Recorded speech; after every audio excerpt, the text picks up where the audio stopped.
Article 30 ये कहता है कि इस देश में जो रिलीजियस माइनॉरिटी है, लिंग्विस्टिक माइनॉरिटी है, वो अपना एजुकेशन इंस्टीट्यूशन खोल सकते हैं। यह संविधान मेरे हाथ में है, कोई भी आर्टिकल 30 को गूगल करके पढ़ ले। उसमें लिखा हुआ है कि देश में जो माइनॉरिटी है वो एजुकेशन इंस्टीट्यूशन खोल सकते हैं। हमारे सुप्रीम कोर्ट के जजों ने एजुकेशन इंस्टीट्यूशन को रिलीजियस एजुकेशन इंस्टीट्यूशन समझ लिया। सबसे बड़ा ब्लंडर ये हुआ है, जबकि आर्टिकल 27 में साफ साफ लिखा हुआ है मजहब को प्रमोट करने के लिए सरकार 1 रुपए खर्च नहीं करती, और मदरसा मजहब को प्रमोट करता है, इंसानियत को प्रमोट नहीं करता, वसुधैव कुटुंबकम को प्रमोट नहीं करता, नारी तू नारायणी को प्रमोट नहीं करता, सर्वमंगल मांगल्य को प्रमोट नहीं करता।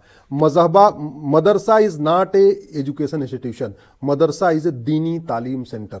वहां दीनी तालीम दी जाती, केवल इस्लाम सिखाया जाता है और कुछ सिखाया नहीं जाता। आर्टिकल 27 कहता है 1 रुपए खर्च नहीं करना, और भारत की सरकारें, राज्य सरकारें मदरसों के ऊपर हजारों करोड़ रुपए खर्च कर रही हैं। आर्टिकल 28 कहता है संविधान का, कोई भी इसको गूगल करके देख ले, आर्टिकल 28 कहता है किसी भी सरकार के द्वारा फंडेड, सरकार के द्वारा मान्यता प्राप्त स्कूल में कोई भी मजहबी तालीम नहीं होगी, रिलीजियस टीचिंग नहीं होगी। धार्मिक शिक्षा देने पर रोक नहीं लगाया हुआ है, मजहबी तालीम देने पर रोक लगाया हुआ है। धर्म के ऊपर खर्च करने पर रोक नहीं लगाया हुआ है, मजहब को प्रमोट करने पर रोक लगाया हुआ है।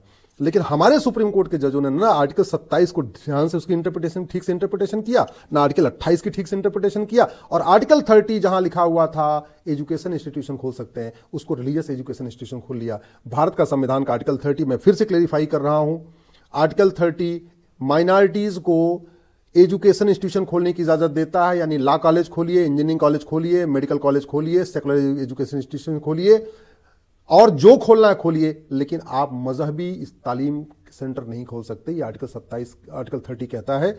और आर्टिकल 30 में माइनॉरिटी शब्द लिखा हुआ है, लेकिन माइनॉरिटी तो आज तक डिफाइन ही नहीं हुई। ना भारत के संविधान में कहीं माइनॉरिटी डिफाइन है, ना भारत के किसी कानून में माइनॉरिटी आज तक डिफाइन है। यूएन की डिफिनेशन है एनी ग्रुप और community which is socially, economically, politically non dominant and inferior in population less than 1%। यानी पूरे के पूरे पॉपुलेशन का जो 1% से कम है उसको कहते हैं माइनॉरिटी। इसका मतलब ये हुआ भारत में यहूदी माइनॉरिटी है, भारत में पारसी माइनॉरिटी है, भारत में ये जो लोटस टेंपल बनाने वाले बहाई माइनॉरिटी है, लेकिन बाकी लोग माइनॉरिटी नहीं हो सकते। ये बात मुझे समझ में नहीं आ रहा, इसके ऊपर चर्चा क्यों नहीं हो रही। ना माइनॉरिटी को डिफाइन किया, ना माइनॉरिटी को आइडेंटिफाई करने की गाइडलाइन बनी। माइनॉरिटी कमीशन बन गया, माइनॉरिटी फिल्म मिनिस्ट्री बन गई, माइनॉरिटी के नाम पे सेंटर का हजारों करोड़ का बजट, माइनॉरिटी के नाम पे राज्यों का हजारों करोड़ का बजट, और minority board, minority tribunal, minority के नाम पे लोन, माइनॉरिटी के नाम पे वजीफा, माइनॉरिटी के नाम पे एएमयू, माइनॉरिटी के नाम पे जामिया, माइनॉरिटी के नाम पे स्कूल, माइनॉरिटी के नाम पे कॉलेज, माइनॉरिटी के नाम पे इंजीनियरिंग कॉलेज, माइनॉरिटी के नाम पे law college. Who is minority? God knows, किसी को नहीं पता। इसको मैंने सुप्रीम कोर्ट में चैलेंज किया हुआ है।